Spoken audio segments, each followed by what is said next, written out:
మమ్మల్ని బ్లాక్మెయిల్ చేస్తారా, ఇక్కడ నుంచి మేము వెళ్ళిపోతాము, వెళ్ళిపోతే వెళ్ళిపోండి మాకేం అవ్వదు,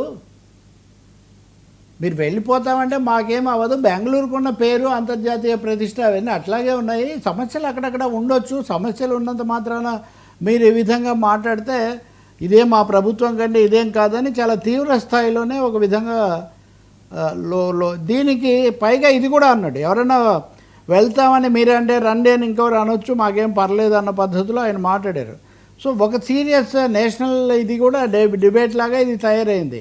అంటే రెండు రాష్ట్ర ప్రభుత్వాల మధ్య వాళ్ళు కాదంటే వీళ్ళు రమ్మనటము ఇవన్నీ ఈ అయిన తర్వాత లోకేష్ మళ్ళీ చేశాడు.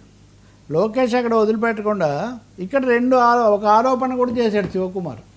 ఏమి అంటే బీజేపీ కేంద్రంలో ఉండి కావాలని కుట్ర చేస్తుంది, బెంగళూరు మీద ఒక నెగిటివ్ ప్రాపగండా చేస్తున్నారు.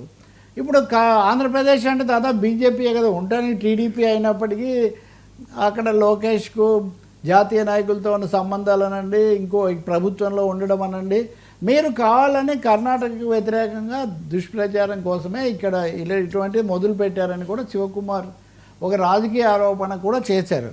బహుశా అందువల్లనేమో లోకేష్ వెంటనే మళ్ళీ ఈయన కూడా ట్వీట్ పెట్టాడు.